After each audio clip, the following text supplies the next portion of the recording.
Gracias. Bueno, Fernando adelantó varios de las incertidumbres que tenemos. Muchas gracias a CEDU por la invitación. A ver, voy a partir de algo que ya se dijo y nosotros, por lo menos desde Uruguay 21, no tenemos una visión apocalíptica de esto del empleo digital, la economía digital y mucho menos. Creemos que las tecnologías no son buenas ni malas en sí mismos, sino que nos presentan oportunidades para ponerlas al servicio de la sociedad. Y desde ahí podemos partir y empezar a conversar y decir qué oportunidades a nivel país nos presenta este nuevo fenómeno que estamos inmersos y que es imposible quedar fuera de ello. A partir de ahí, una de las primeras reflexiones que nosotros tenemos es todo lo que tiene que ver con el uso de las tecnologías y las comunicaciones han permitido desarrollar nuevos modelos de negocios que han trascendido las fronteras, es decir, tareas que antes se podían desarrollar en un país y que uno veía algunos negocios específicos, y no estoy hablando necesariamente de empresas de tecnologías de la información, hablo en general, lo que pueden ser negocios financieros, negocios de procesos específicos en gestión de recursos humanos, gestión de finanzas de una compañía, etcétera, que antes se terciarizaban o se terciarizaban a través de empresas que estaban bajo un mismo territorio, hoy existe la posibilidad de hacerlo a nivel global. Y esto es una tendencia que existe en el mundo, son servicios que empiezan a crecer cada vez más. Las tecnologías lo facilitan, las tecnologías han hecho que esto crezca de forma exponencial. Y Uruguay no ha quedado ajeno a esta tendencia mundial. Uruguay hace 25 años, en los 90, la exportación de servicios, considerando también transporte, logística y servicios no tradicionales, y ahora podemos entrar en el detalle, hablábamos de 500 millones de dólares y ahora en 2015 estamos hablando de poco menos de 4.000 millones de dólares. Quiere decir que el crecimiento a nivel país de los servicios, de la exportación me refiero de servicios, ha crecido de forma exponencial. Ahora bien, ¿qué pasa con los servicios no tradicionales? ¿Qué representan los servicios no tradicionales? Y me voy a explicar un poco, nosotros a veces para simplificar, desde Uruguay 21 hablamos de servicios globales. Cuando nosotros decimos servicios no tradicionales o servicios globales, hablamos básicamente de 4 o 5 sectores de actividad. Por un lado, todo lo que tiene que ver con los negocios de BPO, KPO, todo lo que son de procesos de negocios de outsourcing, procesos de conocimientos también aplicados, todo lo que tiene que ver con las tecnologías de la información, que es un sector que todos sabemos que en Uruguay crece y de forma sostenida. Además, esperemos que no tenga techo, pero ahí vamos a hablar de algunos limitantes que quizás podemos encontrar. Todo lo que son la exportación de servicios financieros, y eso es cuando hablamos de servicios no tradicionales, lo que es investigación, innovación en farmacéutica, salud, etcétera. ¿Qué significa esto? Que además de esos 4.000 millones de dólares de exportaciones del último año en servicios no tradicionales, el 55% el 55% se corresponden con estos sectores de servicios no tradicionales. Esta es información que ha procesado Uruguay 21 con mucha dificultad. ¿Y por qué? Porque también nuestras cuentas nacionales no están preparadas para sacar este tipo de información. Es decir, trabajamos con otra mentalidad, con otra forma de trabajo y de organización del desarrollo productivo del país. ¿Qué desafíos nos presenta esta economía que empieza a crecer? Bueno, una de las primeras cosas que se vio hace varios años ya, a través del Ministerio de Economía y Finanzas, a través del Ministerio de Relaciones Exteriores, la Presidencia y el Gobierno uruguayo, vio que este es un sector de actividad que empieza a crecer y que no podemos mirarlo como de costado, esto no nos está sucediendo. ¿Qué podemos hacer para impulsarlo? Y una de las acciones fue justamente conformar el programa con financiamiento del BID, del cual formo parte, que es el Programa de Servicios Globales en Uruguay 21. Pero el por qué surgió esa necesidad. Básicamente porque esta economía crece y porque el país tiene oportunidades para desarrollarse en este sector, porque es reticente a crisis y porque nos permite también diversificar nuestra economía. Ahora, ¿qué pasa cuando salimos a competir en el mundo?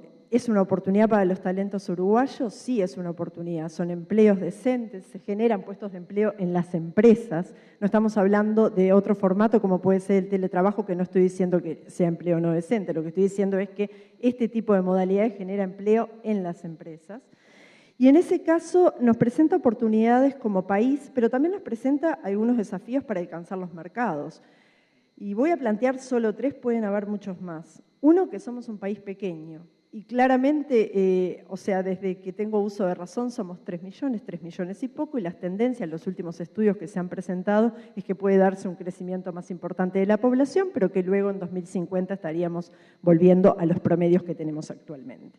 Por ende, somos un país pequeño en escala y en las posibilidades de crecer con la cantidad de talento suficiente para abarcar determinados negocios que esta economía exige.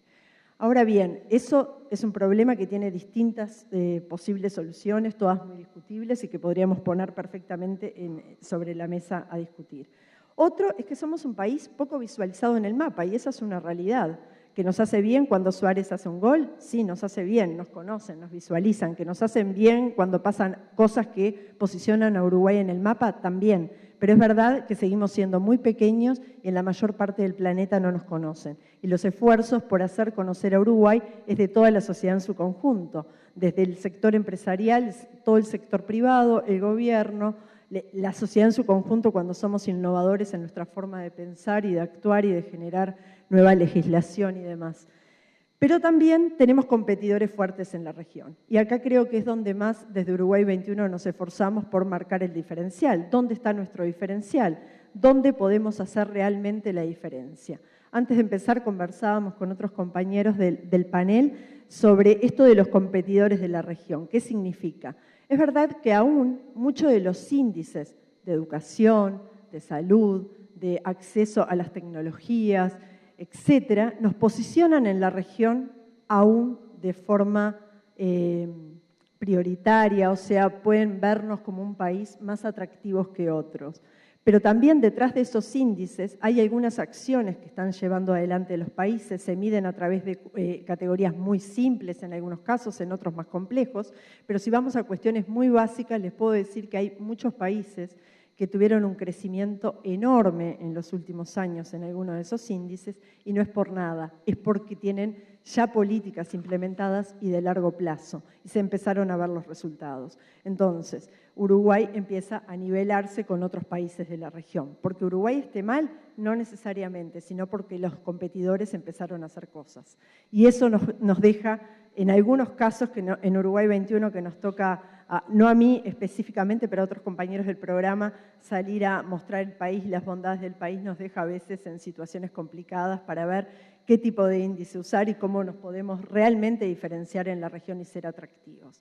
¿Y por qué todo esto que les estoy contando incide en el empleo y por qué todo esto son oportunidades y esta industria en particular no es una industria de chimenea, es una industria de talento? Es una industria en donde el talento es el eje, es el centro, el corazón de este sector, tanto de los sectores de las tecnologías de la información, de todo lo que es el software, como también de los servicios de negocios. Y ahí a nosotros, obviamente que nos posicionamos a nivel mundial y salimos a vender y con muchísima coherencia de que somos un país confiable, que somos un país de reglas claras, que tenemos la posibilidad por dónde estamos ubicados del acceso a todos los mercados de la región, que tenemos calidad de vida y eso todavía tenemos muchos índices que nos avalan, que obviamente que tenemos empresas con mucha trayectoria a nivel local que nos permiten salir y posicionarnos y mostrarnos, y tenemos muchísima innovación en algunas empresas tecnológicas que nos han permitido salir a mostrarnos. Ni que hablar la carne con la trazabilidad, que es algo que nos representa como país. Ahora, ¿por qué no detenernos en esto de los talentos? Que es el tema, además, nosotros cuando hablamos de talento necesariamente también lo asociamos al tema empleo, digamos, va de la mano. Es el eje central. ¿Qué nos pasa? Que hasta hoy en día, cuando nosotros hablamos con muchas de las empresas que se dedican a estos negocios, ¿qué nos dicen? Y ahí hay variantes entre lo que pueden ser las tecnologías de la información y las empresas más enfocadas en la exportación de negocios. En la exportación de negocios, básicamente las empresas nos dicen, estamos conformes, los talentos que encontramos en Uruguay tienen la calidad que nosotros necesitamos para llevar adelante nuestra actividad. Ahora bien, tenemos pocas posibilidades de crecer por volumen, por cantidad, por tanto tenemos que apostar a la calidad. ¿Eso qué significa? Que tenemos que también apostar a una formación que nos permita subir en la calidad de los servicios que prestamos hacia el exterior. Esto nos desafía como país, nos desafía no en los talentos que tenemos hoy, acá hay mucho público universitario, en general las empresas están muy conformes con el nivel universitario que tiene nuestro país. Cuando digo nivel lo digo en términos de calidad, pero sí es verdad que tenemos desafíos país en cuanto a la educación media, a trabajar para que los índices de deserción bajen exponencialmente y que realmente logremos dar acceso a la educación a toda la población, ¿verdad? Desde terminar la educación hasta tener acceso también a otras cosas que ahora nomás les voy a plantear. Pero después, en tecnologías tenemos un problema que seguramente las skills están, se podrán hacer ajustes y demás, pero que tiene que ver con sí sensibilizar y cada vez sumar más gente a esta industria. Y eso es un trabajo que tenemos que hacer como país desde el momento en que las tecnologías transversalizan a toda la economía, cada vez es más necesario tener más personas formándose en esta área. Y no necesariamente todos tienen que ser ingenieros. Por suerte las tecnologías permiten el acceso de distintas áreas del conocimiento. Entonces ahí hay una apuesta bien fuerte. Las personas estamos inundadas de información, por tanto la capacidad de discernimiento cada vez se requiere mayor capacidad de discernir y eso es algo que el sistema educativo también va a tener que hacer propio, cómo formamos personas capaces de discernir y de ser mucho más analíticas y de tener una cabeza que trabaje mucho más por resultados y proyectos. Este es el mundo de esta economía, por lo menos de lo que son los servicios no tradicionales que espera y que reivindican las empresas con las cuales nosotros trabajamos. Entonces, estar orientado a la resolución de problemas, a la interpretación de la realidad y a la búsqueda de soluciones es algo que realmente nos hace la diferencia y es un camino que deberemos transitar. Quiero dejar planteado 3 desafíos y después los discutimos si es que valen la pena o quizás no lo valgan. Uno es regulación laboral, que ya lo pusieron todos sobre la mesa, las nuevas formas de relaciones de trabajo, el trabajo remoto, el trabajo por proyectos, todo lo que tiene que ver con pensar nuevas modalidades que no son necesariamente para el freelancer, sino también para trabajar vinculado al sector empresarial que está hoy instalado acá trabajando para el mundo. La educación orientada al desarrollo de algunas competencias específicas, algunas skills, algunas ya las mencioné.